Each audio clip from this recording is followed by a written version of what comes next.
The Curse of Oak Island is a multi-season reality television series that chronicles a team of treasure hunters run by brothers Marty and Rick Lagena and its search for legendary treasure on Oak Island off the shore of Nova Scotia. But who is funding this treasure hunting show? Is Rick Lagena the mastermind behind all this? Is he a millionaire and rich beyond our wildest dreams? To find out, we delved deep into the numbers and decided to make this detailed video for you guys. We even checked where he worked before this treasure hunt, and his story is full of twists and turns. Before we move on to our million-dollar question, let's take a dive into his past and see how did it all start.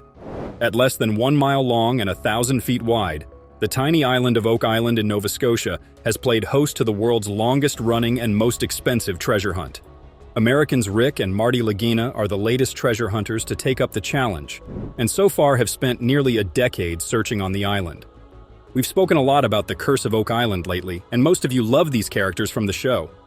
Initially, the cast consisted of a core group including Rick, Marty, and Alex Lagena, Dan and Dave Blankenship, Craig Tester, Jack Begley, Dan Henske, Charles Barkhouse, and Peter Fornetti. And with time, the Oak Island team has expanded. Some specialists who were brought to the island for specific purposes, such as Terry Matheson, Laird Niven, and Gary Drayton, have joined the team as full-time members. The cast is being paid on a per-season deal, so they aren't legally bound to be present in each single episode.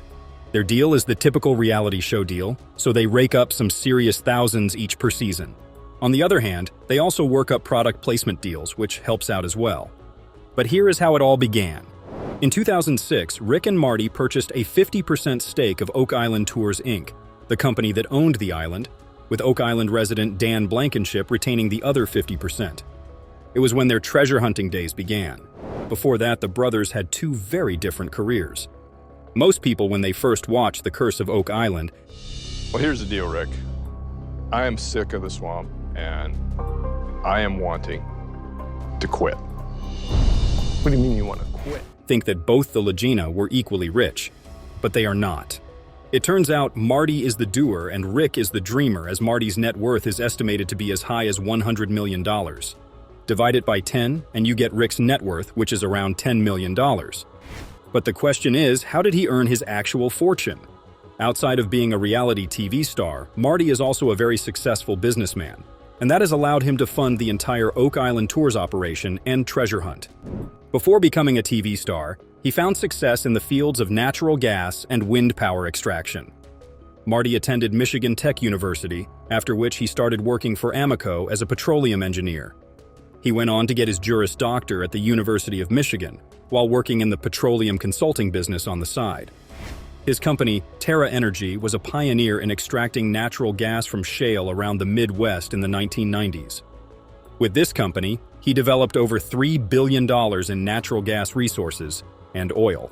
This means that Rick is richer than most of you, but way poorer when in comparison to most of his Oak Island partners. Now, most of you might be thinking, what did Rick do before Oak Island? Well, Rick was just like you and your buddy working a full-time job. Rick Lagena is a mechanical engineering graduate. His experience in engineering perhaps helps explain the team's methodical approach to finding riches, which involves making use of a variety of tools and techniques to comb the island's interior. In fact, Rick was a post office worker, so he was just a grunt in the American mailing industry. This is probably one of the reasons fans relate so much to him and have roughly the same outlook on life. He was truly one of us before Marty took him on this adventure. I want to pull this corner back because when we first dug, I thought there were a couple, 3 stones there. Where he made most of his money from. Rick was born on January 25, 1952 in Kingsford, Michigan, USA. His net worth of $10 million is largely accumulated through his television career and investments related to Oak Island. Before his television fame, Rick was involved in the energy business, and he co-founded Terra Energy Limited, a successful energy company in Michigan, which contributed significantly to his early financial success. But before joining the show, his net worth was substantial, estimated to be in the range of several million dollars. However, his true passion for Oak Island and its mysteries led him to invest a significant portion of his wealth into various expeditions and excavations on the island. Growing up in a humble household, he developed an interest in history and mysteries from an early age. After completing his education, Rick pursued a career in the energy industry, where he found considerable success alongside his brother Marty Lagena. But from here onwards, the story took a sharp turn. Their interest in Oak Island was sparked by a 1965 Reader's Digest article. It detailed the island's intriguing history and the potential treasures hidden beneath its surface. Rick and Marty became captivated by the mystery and embarked on a journey to uncover its secrets. In 2014, Rick and his brother Marty became the central figures in the History Channel's The Curse of Oak Island. The show follows their quest as they employ modern technology and historical research to uncover the island's secrets. Rick's determination and leadership have been instrumental in driving the team forward, regardless of numerous setbacks and challenges. Over the years, The Curse of Oak Island has become one of History Channel's most popular shows that attracted millions of viewers worldwide. Besides the financial risks involved, Rick's dedication to solving Oak Island's mysteries has remained unwavering. His net worth may have fluctuated over the years due to the uncertainties of treasure hunting and television production, but his passion for unraveling the island's secrets continues to drive him forward, making him a beloved figure among fans of the show. Heavy? Yeah, it's heavy. I don't know what it is. It's a curved piece of iron. Yeah. However, during all this time, was Rick ever married? It is clear that Rick Lagena is single and was never married. It just may be that Rick is that cool uncle who never got married, and a wife isn't for him. We all know the type, and Rick seems to impersonate it. Who knows? There have been two distinct rumors about Rick, some about him being gravely ill and some about him being dead. Both of these rumors, like many stories, have a little bit of truth to them. But fortunately for you and for him, the common ground is how the rumors started and not how they ended. Rick fell gravely ill due to bacterial infection, but he was treated quickly and spent some time recovering, which made him bounce back on his feet at 100%. The other rumor has to do with poisonous gas being released by the island, and once again that was true. But the crew was evacuated right on time, and everyone was okay. So Rick is in perfectly good health. On the other hand, there has been a lot of discussion on the internet regarding how old is Rick Lagena. When is his birthday? Rick is 72 years old and he was born on the 25th of January, 1952. So what we're doing here is trying to determine the boundaries of the paved area. It's a surprise at how well he looks considering his age. Rick is average in height at 1.75 m, and he weighs 79 kilograms, so he's not bad for a 68-year-old, although he could stand to lose some of his belly. Just relishing in the fact majority men are exactly the same height, but in much better shape. He shares a common trait with his brother, and that is the hair starts losing the color at the sideburns and going up, but that's not all. Born in Kingsford, Michigan, Marty studied science and mechanical engineering at Michigan Tech. After graduating in 1977, he went on to work for the Amoco Production Company, a major oil firm. Whilst working as an engineer for them, he gained a degree in law from the University of Michigan in 1982.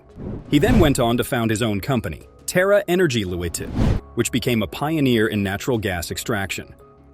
As a result, the company became one of the biggest shale gas operators in Michigan State. Now this is where the journey for Lagena brothers actually kicked in. In 1995, Marty sold the company to CMS Energy for around $60 million. With the proceeds, he purchased shares of Chartwell Properties, making him the main shareholder. He also used some of the money to start a new company in 2004 called Heritage Sustainable, a clean energy provider. The company has grown to become one of the largest providers of renewable energy in the state of Michigan and one of the largest wind turbine companies in the Midwest. Also in the early 2000s, he set up another company in Michigan, this time focused on wine production. What began as a 3-acre winery called Row 7, it has now expanded to become Villa Mari Vineyards, with over 60 acres of vineyards. However, the important thing is that Marty was also interested in Oak Island, but was more skeptical than his older brother. Marty wanted his brother to achieve his lifetime goal, and so he put up the majority of the money to purchase the stake in Oak Island Tours Inc. Now, most of you might be wondering about how much have the Lagena brothers spent on Oak Island. Well, for obvious reasons, they haven't disclosed the exact figures, but it's hard to know for sure since the sum that Rick and Marty paid to gain a 50% share of Oak Island Tours Inc. has always been undisclosed.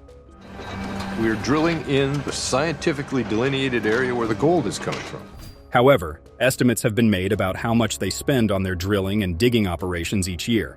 The brothers were granted their treasure trove license back in July 2010, which allowed them to commence their search at the end of that same year. Being a purely summer endeavor, Since the Nova Scotia winters make digging near impossible, the brothers have currently had 8 summers searching on Oak Island. They're known for using sophisticated technology and bringing in global experts to aid in their quest, none of which come cheaply. The amount they've spent has also clearly increased over the years, with The Curse of Oak Island showing bigger and better tech coming onto the island every year. You must consider all the equipment at the site while calculating the amount they've spent on the show. The massive drilling rigs, worth hundreds of thousands, if not millions of dollars, which are getting even bigger for Series 6, are by far the most expensive pieces of equipment that the brothers have brought onto the island. The excavators and diggers they've used to shift the earth come in a close second. On the other hand, when it comes to critical and audience reception, the show finds itself sailing in slightly choppy waters. At IMDb, it is anchored at a 6.9 rating based on over 6,500 user reviews, paints a picture of a show enjoyed by some, questioned by others. On the other hand, at Rotten Tomatoes, the critics haven't been entirely sold, awarding a modest 41% approval score. Yet the audience throws a lifeline with a surprisingly higher 70% fresh rating, indicating a disconnect between professional and personal opinions. Let's talk about other notable names from the show. Kevin Burns, known the world as one of the most popular and richest screenwriters, was born on June 18, 1955, in Schenectady, United States. His name can be found in the records of A&E, National Geographic Channel, Animal Planet, AMC, Bravo, Travel Channel, Lifetime, and the History Channel. He is one of the richest screenwriters from the United States. According to Wikipedia, Forbes, and Business Insider, Kevin Burns' net worth is $35 million. Burns has created and executive produced more than 800 hours of television programming.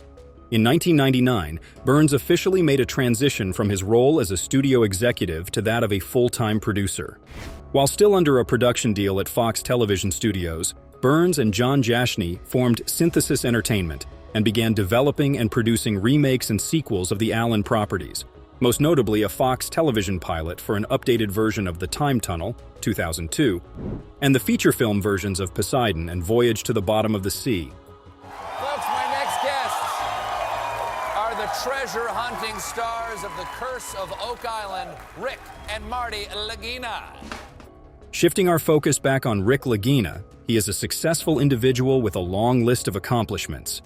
Rick has been instrumental in the discovery of several important artifacts and structures on Oak Island, working with his brother Marty and their team. These finds include old coins, cryptic inscriptions, possible booby traps, and other artifacts from the island's past that provide a glimpse into the island's history. Together, the next morning the crew gathers to begin their testing and digging. While drilling in the Golden Egg, they have come across evidence that suggests a possible structure in the area, at a depth of almost 100 feet. Mike from Choice Solid Drilling explains that the sample he pulled out is soft at the top, and we learn that there is no wood in the sample, but this is a good sign as it points to them getting close to something. Marty believes that if there is something there, they will find it in that hole. Peter suggests taking some tests of the water for metal testing, and they decide to ask Dr. Spooner to take a sample. Later that afternoon, Marty returns after he is told they have made progress in the EN13 borehole made in the Golden Egg. Just the other day, the crew believed they had almost hit a man-made structure as they drilled nearly 100 feet underground. The new sample under a yellow cone was measured against EN13, and what they found was something coming out of the well, like loud booms that went on for half a minute. The belief is that they may be drilling near something and air getting into it. The implication being something is open down there or collapsing. Dr. Spooner believes there must be a void. All of these clues point towards something happening in this area. Dr. Spooner holds up a sample of the water which looks yellow in the sunlight. This darker water indicates they are close to a source of wood. This development has piqued the interest of Rick Lagena, especially if it means that an underground collapse is pointing to an open chamber. They believe that water has moved from a tunnel or shaft, and all of this information is vital to know where the traces of metal are coming from. They hope that their next drilling spot will reveal even more information. The next day, they discover another Roman coin which the team has connected to descendants of Vikings, which could be important for their discussions. The historian on Oak Island explains that the Norse had reached Iceland and Greenland before 1021 AD, and after that just a short ride away in Newfoundland, which is 600 miles northeast of Oak Island. For this reason, they are headed to that Viking settlement that was established more than a millennia ago and has been labeled by the Canadian government as a National Historic Site. Today, it is the only recognized Viking settlement in North America. According to Rick, the descendants of these Vikings are an important detail needed to understand how an old world treasure could have made its way to Oak Island. Artifacts in the Viking Age. Oh. And fortunately, I have a replica here. He believes that this history is vital for the ability of the person or people who came across the North Atlantic and do this work on Oak Island. Before their trip, they discuss bringing some of their findings like the old arrowhead along with them, as they believe they may have some connection to these Vikings and their descendants. The historian then mentions that the Viking settlement was only discovered in the 1960s, and this makes Marty laugh, as it means that there could be many more not yet discovered. The historian agrees and even believes this could mean the Vikings and Templars making their way further past Newfoundland and into Oak Island is very possible. They even have relics that point to that conclusion. Marty believes that if anything happened on Oak Island as far back as the 1200s, then it almost certainly has to be some kind of activity done by the Vikings and their descendants. Based on what they know currently, it almost has to lead to them, as very few people in that period knew about this island. It is very possible that they could have brought along the Knights Templar or any number of other people to the island with the intention of depositing something. This leads to the Laginas wanting to launch an expedition. After finding another coin on Lot 5, Alex is very excited about the crew going to L'Anse aux Meadows, or the Viking settlement on Newfoundland, and looking around while Alex remains back at the island. New insight and perspective is always important on their quest to uncover the secrets and treasures of Oak Island. Thank you so much for watching and liking this video. Don't forget to share this with your friends and family. Let us know in the comments what you think about Oak Island's many mysteries and treasures. Do you think they are getting closer to uncovering the truth of the island? If you love this content and never want to miss an update, make sure you subscribe and turn notifications on.